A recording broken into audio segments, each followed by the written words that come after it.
Hi, it's Kai and welcome back to my channel. Today we're going to be doing a little book review and also reading through some excerpts of my most recent finish, which I haven't read a lot of books and definitely haven't been reading them as much as I wanted to this year, but I'm happy to have finished a book. This is Iris Kelly Doesn't Date by Ashley Herring Blake, and I have talked about other Ashley Herring Blake books before. I really enjoy her writing. I think she has a very easy and approachable way to writing while also being engaging. Like, I don't feel like her writing is something that is too hard to read. It's enjoyable, but it's definitely not something that is just going to like feel like I'm just going through the motions with reading. So I really enjoy the books that she writes. The other two that I have read, which are all within the kind of loose trilogy of the Bright Falls girls is what I like to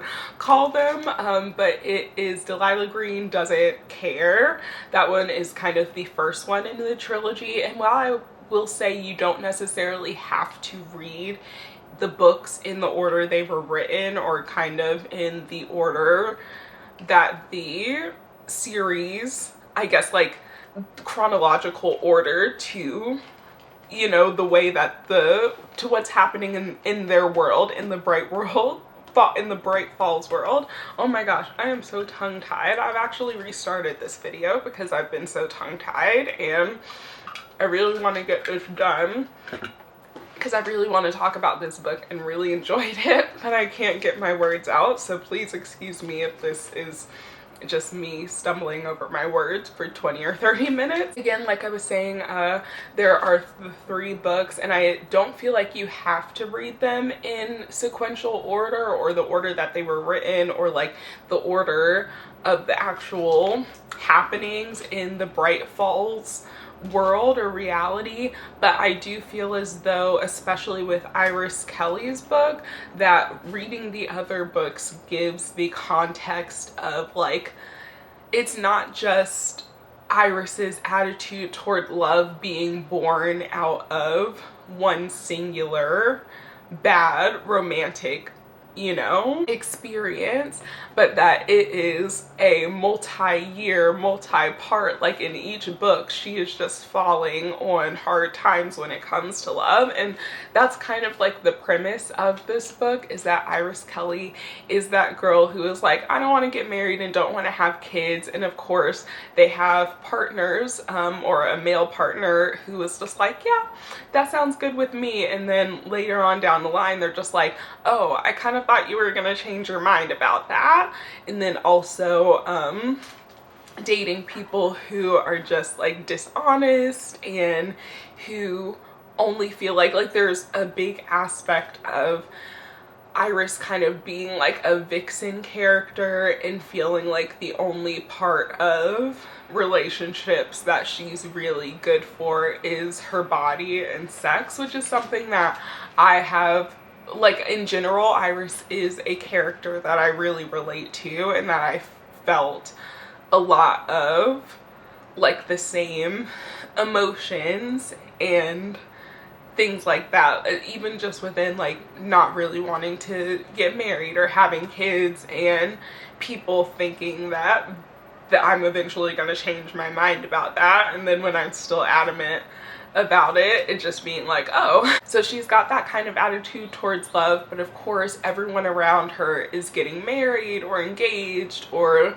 you know, like all of that happening. And then she also has the aspect of her family having siblings who have their perfect like little nuclear, I guess, families, and then her mom also trying to set her up consistently with people, hairdressers, whatever, to try to get her to date. But the really interesting part of it is that Iris is a romance author. She had just finished her first book and she's supposed to be writing her second one, and she has basically no inspiration for it. So she is going out to a club just to kind of like let off some steam, try to get some inspiration, that type of thing. And she ends up meeting someone in the club, Stevie, and on Stevie's ends of things she has generalized anxiety disorder. So she's just like a bundle of nerves, the club and dancing with random people isn't really her thing, so I could also really relate to Stevie and her point of view, because I also have been diagnosed with generalized anxiety disorder and you know, amongst other anxiety disorders, and I can just relate to like being in the club, not be, especially now that I'm sober, like it just kind of is like, ooh, there's all these sweaty bodies and random people, and like hookup culture isn't really my thing necessarily. So Stevie's there, but again, on Stevie's end of things, she got out of a long-term relationship with her best friend, who is now dating one of her other friends, which is like kind of the queer community, like communal dating, which that is one thing that I kind of had a toss up about, because being a queer person myself, I just have never really stayed friends with regardless of gender, with like people that I've had romantic like notions with. And I was kind of talking about this with some friends recently, and I was like, I don't know whether it is because those people weren't necessarily, like, by the end of things I realized those people were not good people, and we weren't really aligned, and that most of them were pretty manipulative anyway, or if it's just that like I don't really see the purpose in it. And it's like, I know that a lot of queer communities are close-knit and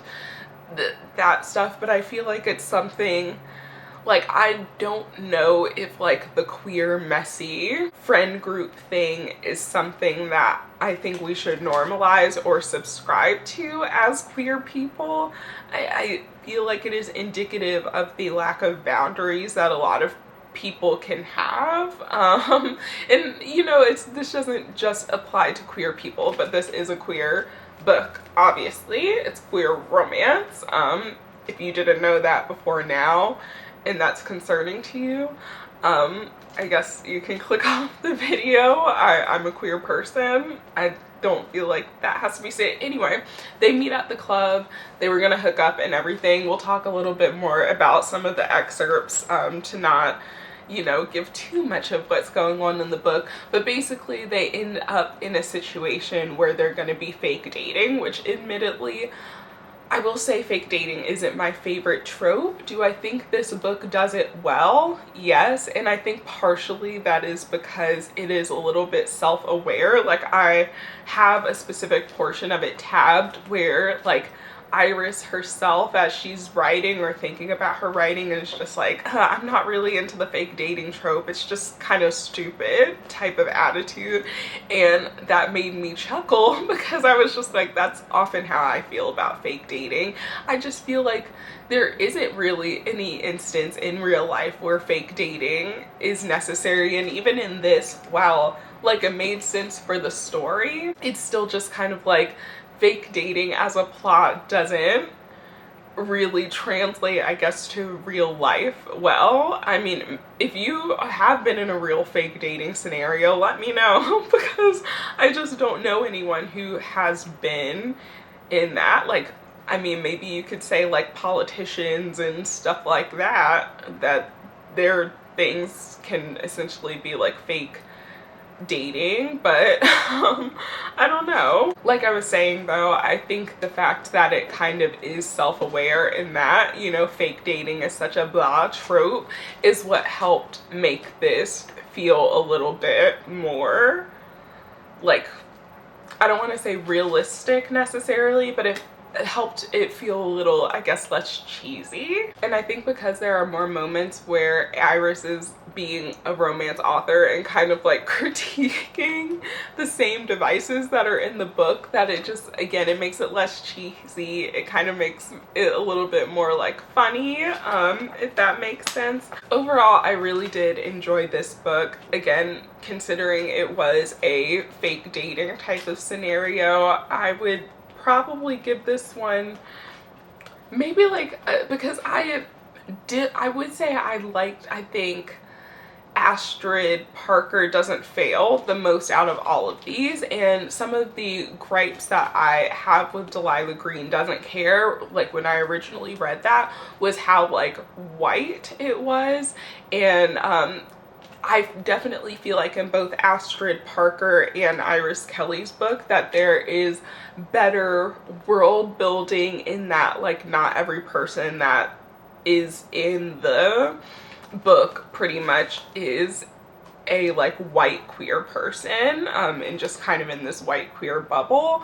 There's definitely more identities. It's not just like bisexual and lesbian and then straight people.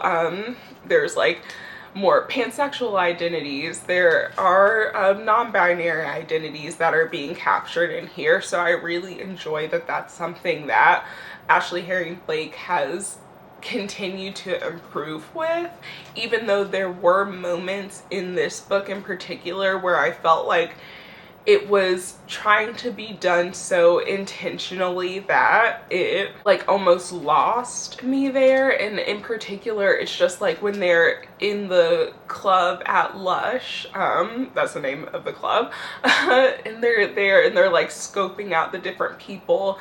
They'll say, oh, this person, and then like basically assuming that their identity wasn't necessarily female or male, but then without necessarily any of the characters interacting with that person in such a way that would hint at their identity being a specific identity. It would go on to say like later use like she as a pronoun or he as a pronoun. So there were moments like that where I guess what I'm trying to say is that it almost felt forced in trying not to identify certain people as certain genders, but then also still kind of doing so inadvertently.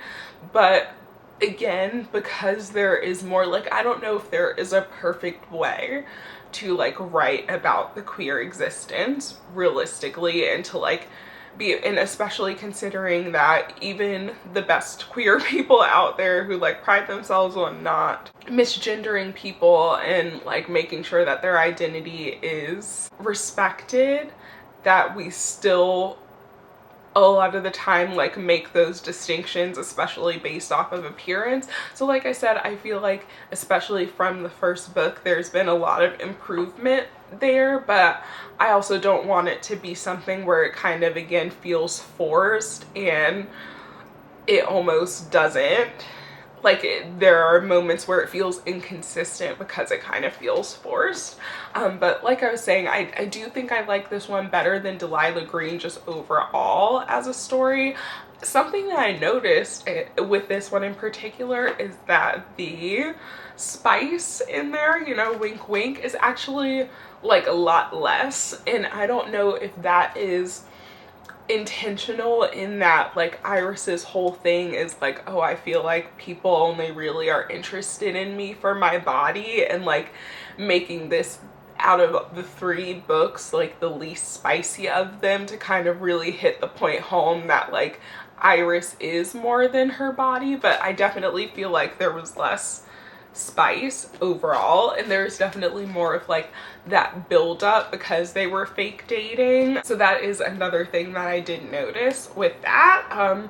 So yeah, I would still again say that Astrid's book is my favorite, and then this one is probably my second favorite, and then Delilah Green Doesn't Care is my third favorite of this trilogy of them.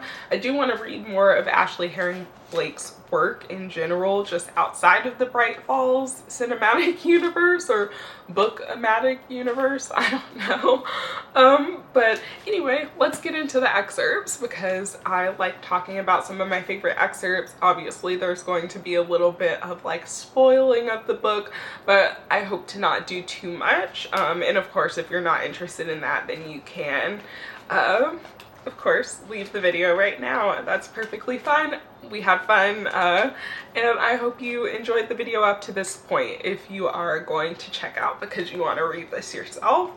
But the first thing that I have marked, which I'm gonna do like more on this part over on the clock app, but I marked the places where there was like specific scent associations or like scent memories with them. So the first one was that Iris was over at a family dinner, and of course her mom, trying to set her up with someone, invited some guy over. I can't remember exactly how the connection was there, or maybe they never really say how the connection was set up, but anyway, he's invited over for this dinner to, you know, try to get with Astrid or whatever, and he had salty piney cologne, and it said his salty piney cologne washed over her a tsunami rather than a gentle wave, and she coughed a little. And admittedly, this is one of the ones that I didn't really have a match for a fragrance to, which again, that'll be over on the other app, but I didn't really have a match to a fragrance because I don't really like pine fragrances. I've just never really been a fan of them. So and woody fragrances in general. But yeah, I know the sentiment though of like a guy who has put on far too much cologne, like just douse themselves in it, and then like you're sitting next to him. Like, it's crazy because a lot of people talk about like women using perfume and fragrance too heavily and all of that. Like, we always see those types of like cautionary, don't wear too much perfume, don't wear them in these spaces, like given to women. But I feel like most women, especially women who have dated men or been in proximity to them in workspaces and whatever, which is pretty much everyone, has a story of like a guy who just wore too much cologne. And I feel like, again, it's something that I experience more with men than I even do with women. But yeah, that one just kind of made me chuckle again, because I was like, I feel like every person has a story of like a man, or going on a date with a man, or, you know, just somehow a man having too much cologne sprayed on them. The next part that I had marked was this scene of Iris's siblings, and it's aromas of baking bread and sugar greeted them. Emma's husband, Charlie, which Emma is her younger sister, was mashing potatoes in a giant blue ceramic bowl, forearms flexing, while Aiden's wife, Addison, resplendent in a belted shirt dress and ruffly apron, laid strips of pastry over what looked like a rhubarb and strawberry pie. It was like a fucking Norman Rockwell painting in here. And I wondered if that was like, as an author, I don't know if Ashley Herring Blake is into Lana Del Rey at all, but it kind of made me think it was like that, a little bit of a nod to Norman fucking Rockwell, like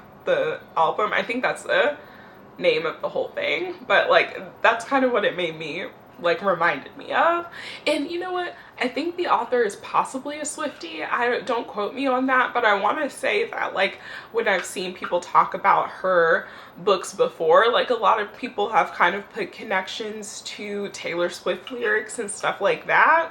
So I don't know, is that right? But I also know, like with Midnight, Snow on the Beach, that for people who weren't really into Lana or didn't know as much of Lana but knew Taylor Swift, like that kind of introduced some people that way. So again, I don't know, that's just something that I was kind of like thinking about. But again, it kind of hones in on the point that Astrid is the sister, the child, the whatever of her family, who, you know, everyone is just has their little picturesque families, and she doesn't have that. She's not married with the kids and, you know, the beautiful family portrait type of thing. The next part that I had marked was about Ren specifically and how they were presented.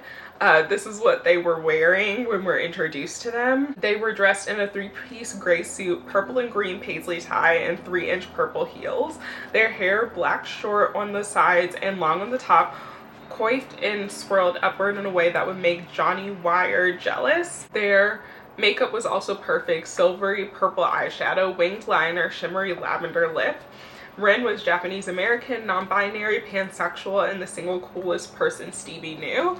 And so I really liked the like androgyny, that this is someone wearing a 3-piece suit, but they're wearing it with heels and also like lavender like, you know, makeup. I just thought that, again, it was really nice to see someone with like, not just, oh, this is like a non-binary person in the series, but like someone who like really straddles the, like, I guess, gender norms. Like, you know what I'm saying? I don't know if I'm making any sense, but just kind of plays around with that. I think that is a really fun addition to the book. And also I really just like Ren, even though Ren is overbearing to Stevie in a lot of ways, as you'll see if you read the book, it is like indicative of a person who has had to like really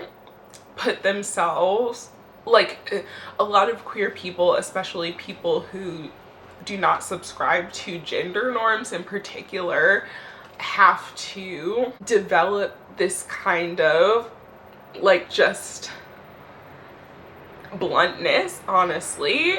And again, I don't know where all of that is going, but I just thought Bryn was a great character. Even though they, again, are sometimes overbearing, they have this confidence in this just like, okay, we gotta do things, go getter, I guess I should say.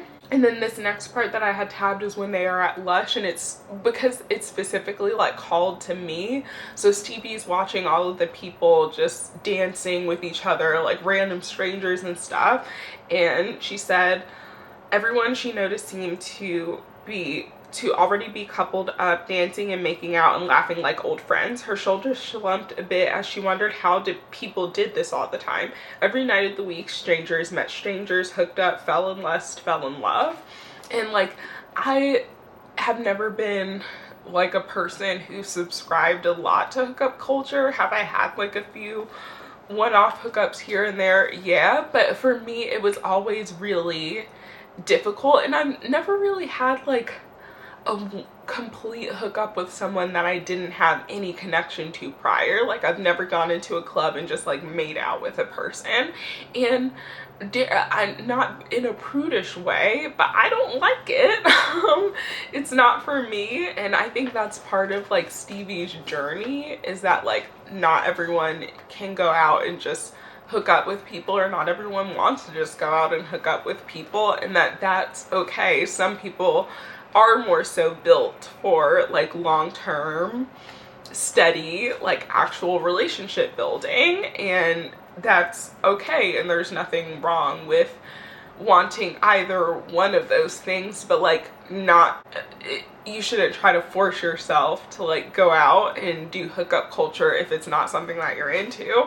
Anyway, the next part I had tabbed because it was funny to me because it has actually happened. So like Iris and Stevie are going home together, going to Stevie's place, and they're hooking up, and Stevie again has generalized anxiety disorder and starts getting really nervous, and she ends up throwing up, and it splashes a little bit on Iris. It was Iris released Stevie's arms and guided her backward, careful to avoid the puddle of sick on the floor. She sat Stevie down at the end of the bed and then headed toward the kitchen. Stevie heard some cabinets opening and closing, and then Iris returned with a roll of paper towels and a bottle of cleaner. And like I said, that has actually happened to me very recently, not necessarily all because of nerves, but I had done a chatty get ready with me about going on a vacation, and I had gone to the family beachside house, I guess you should say, of the person that I was seeing. And the first night that we were there, first of all, it was like a, I think, 6-hour drive, and I didn't stop for like food or anything like that, which I probably should have. That was my fault. But then by the time we got there, and like we ordered food, and we ordered pizza specifically, and I feel like eating pizza when you haven't eaten anything all day, it's just a little bit heavy. And so then when we were going into the bedroom, I did start feeling, and it was hot as well because the air conditioning wasn't working great. Like, we were trying to put the little fan on, but we hadn't, like, it was just, you know, it was the seaside in the dead of summer. Anyway, I got like started feeling sick. I tried to run to the bathroom and I ended up throwing up all over I thought I got it all in the toilet, but I did not. And the person I was with cleaned it up for me. So yeah, that has happened to me before. So when I read that, I was just like, is this play about us? Because like, did she have a little camera in that beach house? Do I need to go back to the person I was seeing and be like, hey, is this like your grandma or your, well, I don't think Ashley Herring Blake is old enough to be a, well, anyone's old enough to be a grandmother technically. You never know. Lots of life circumstances, but like basically, do you have a family member that you told this to? Because it's starting to sound a little too familiar, you know? So that one again was just like a little funny. The next part that I had tabbed was when Claire and Delilah, which a little bit of a spoiler alert if you haven't read the other books, especially Delilah Green Doesn't Care, but like they end up getting engaged, and like Iris is just basically inconsolable, and she's just saying, I'm fine, I'm happy, like as everyone is staring at her. And it's just like, as someone who has had, I'm trying not to cry, but I'm definitely PMSing, because this is something that like I have felt very insecurely about as well. Like I said, I really relate a lot to Iris as a character, but like seeing a lot of the people around you getting married and stuff like that, and like being happy for them, I don't know why I'm crying, but like being so happy, like inexplicably happy for them, but at the same time like almost mourning something inside yourself of like, you know, what if I never get to have that? That's something that I think about a lot. Like, what if I never get to have that? And it's like, it's fine. But it can also be, again, a little bittersweet, like watching other people seemingly get the thing that you want, and then also being like, I'm happy for you, but like feeling all of that grief inside. So, and then kind of along the same vein of, you know, wanting certain things, wanting the companionship relationship and stuff like that, but like in Iris's case, or even my case, not really wanting necessarily the marriage aspect of it. Iris says, it's just, do you ever feel like the you want to be isn't the person anyone else wants? And yeah, I had to stop reading after that part, like when I got, because that was like close to the end of the chapter, I had to stop reading because that one hit just like a little bit too close to home, especially as someone who like has consistently been told that she is both too much and not enough at the same time when it comes to relationships, that she's too needy, or just anything, that I'm too needy or I'm too blunt or whatever it is. Like, it's just never being enough or being too much in all of the wrong ways and like all of that. So then there is a portion where basically Iris and Stevie are like trying to set Stevie up with someone. Basically doing the same thing that Ren and Stevie were doing when she met Iris at Lush. And Stevie was going home with someone named Jenna, and then just like ends up leaving, pops up at Iris's apartment, and Iris is of course like, are you okay? Like, what happened? And the response was, you happened, from Stevie. And of course that was just like one of those, I guess, phrases or like scenes that is just like, if you put this in a movie, that would like shut down the entire theater. You know what I'm saying? And then there's a portion where Stevie is trying to take the fake dating to real dating by trying to woo Iris, and Iris says, how did you afford all of this? Flowers are expensive, and the hot air balloon and the winery, everything we've done over the last couple of weeks, it's too much. And Stevie swallowed but shook her head, nothing is too much for you. And I think that's just like a lesson that anyone should learn, that like nothing is too, like, you deserve the love that you deserve, you know what I'm saying? Like, I don't know how to conceptualize that, but like, for the right person, you're not asking for too much. Here I am fucking crying again. This book was a tearjerker for me though. So this next part is about Stevie getting offered a job in New York, like an acting job, and all of the reasons why she is afraid to take that. And I thought it was funny because my twin sister has expressed wanting to move to New York at some point, and some of these things were like the exact things that I'm thinking of, but particularly it's Run's question had infinite answers, everything from the mundane to existential: failing, being alone, navigating the New York subway system, running out of money, auditioning and auditioning and auditioning with no callbacks, letting Dr. Calloway down, acting on stage next to a legitimately famous actor and making a fool of herself, rats, not being able to afford her medication.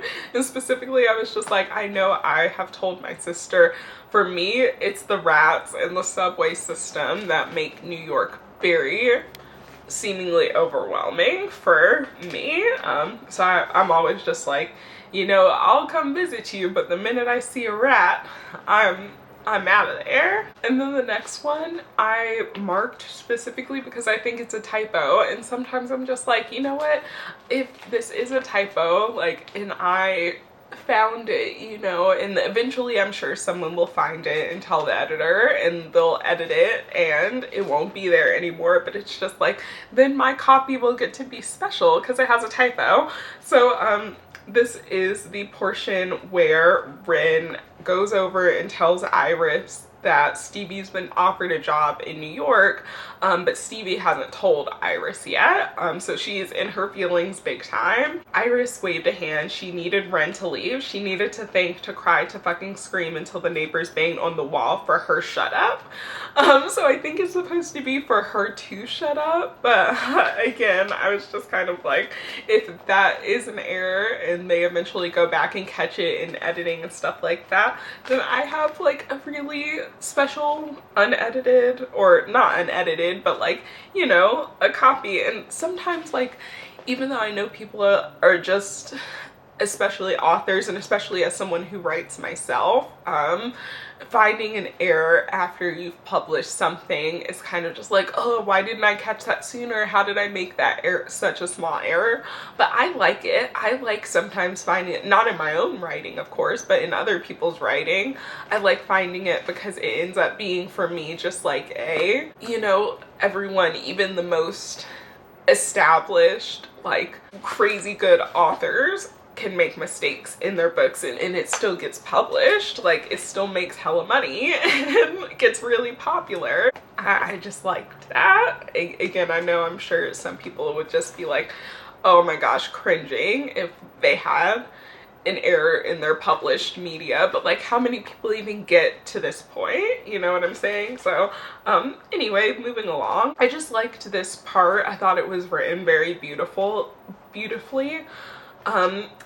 That was the tricky thing about love. It is selfless and is also needy, generous, but greedy and desperate too. Plus, it reminded me again of like Ariana Grande lyrics, like the specifically juxtaposition between greedy and needy. I think greedy was it Thank You Next? And then needy, or was it Sweetener and then Thank You Next? Whatever one, it like came one album after another, and it went from you know that I'm greedy for love and it being like a really upbeat pop song to it being like a sad ballad, I'm way too needy. Again, that's how, like, I like how sometimes different media can like make connections in your mind like that. Anyway, this next part, Stevie has been in New York, and you know, obviously she's switched coast, her life is changing, all of that. Now though, a few weeks into her new life, she felt a bit more settled. She still lived on the subway app, she still talked to Ren every day, and she still cried herself to sleep sometimes, but she also loved it here. The way her neighborhood smelled like bread and coffee and earth in the mornings, the bustle of the theater district, the city streets full of so many people, each with different dreams and fears and loves, this trees lining her street, the leaves like flames licking at the branches, a bit of purple shining through here and there. Not only again is it just written really beautifully, but I also just like the fact that even though she is doing great, she's thriving, again, she still cries herself to sleep sometimes. Like, even when you are living the life that you dreamed of or that you wanted, you sometimes still feel bad, and like that's okay, that's valid. So basically, as you can tell, a lot of the things that I tabbed were like personal to me and like ways that I really related to this book. If you've read this, let me know your thoughts, or if you plan on reading it and you want to come back and then let me know your thoughts, let me know that too. I hope that you enjoyed this video, as well as if again you read this, you enjoyed this book. I thoroughly did. I can't remember whether I actually gave the rating. I think I was thinking kind of like a 7.5. I would say 7.5 or 8 out of 10. I did quite enjoy it. But anyway, I hope you guys again enjoyed this video, and I'll talk to you guys in the next one.